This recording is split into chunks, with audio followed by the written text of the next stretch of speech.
today I want to talk to you about how I got my first job in technology and then as a product designer, just for you to get an idea of what happened. My parents are entrepreneurs. I've always had that desire to be an entrepreneur as well. In 2019, when I was 18, I started looking for ways to become an entrepreneur. I had to get more into how entrepreneurship worked and what was required for somebody to be an entrepreneur. I thought, like, how can I learn this? I need to learn from other people that I already know that can mentor me. So I started going to a lot of events. I started looking online for all of the events that were around my area about entrepreneurship, and I found a lot. For some reason, there were like a lot of events going on for entrepreneurship, for technology. I started attending these events as a child, and one of those events that I attended was called Startup Weekend. The pitch that they promised was you can get your product out in 52 hours. And in that event and multiple other events, I started meeting a lot of people. So I started connecting with LinkedIn and started saving all of these contacts. Suddenly, one day in my Instagram, I had a message from somebody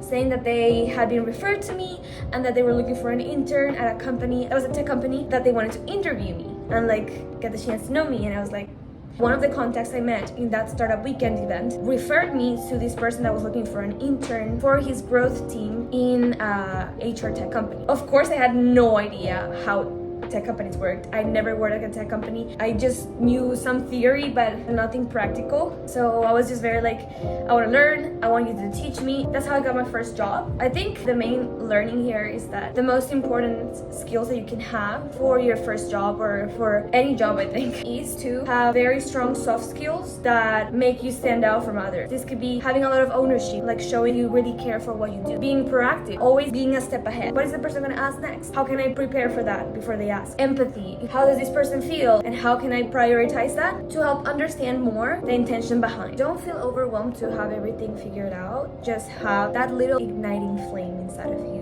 to figure things out. Nobody is born knowing everything, but your willingness to learn and to grow and to get there is what is going to be opening the doors for you. Eventually, as I joined this company, I started getting more and more skills that were actually technical. And there were a lot of people that were very willing to teach me, and I was very willing to listen and be curious, and people love curious people. I started in a role that was more of like a growth analyst, and then that role became UX research. And when I became a UX researcher, the job was pretty similar to the analytical role that I was doing for growth, which was talking to users, understanding what are their pains, what are they thinking. And then an opportunity opened within the company to be a product designer, and I literally said to the head of product, I have no experience in design. I feel very curious and passionate about users and about designing products for them, but I don't know how to do it. Can I still apply? She was like, yeah, sure. I applied just with the skills that I had acquired like the previous 4 months of being an intern. I performed the interviews, the practical tests, and I passed. All of these did require some technical skills. I did have to prepare. I did do some practices. I had to understand a little bit more of the fundamentals that I shared in my previous video. But the final message is your soft skills are more valuable than any of the hard skills that you can get, because hard skills are easily acquirable.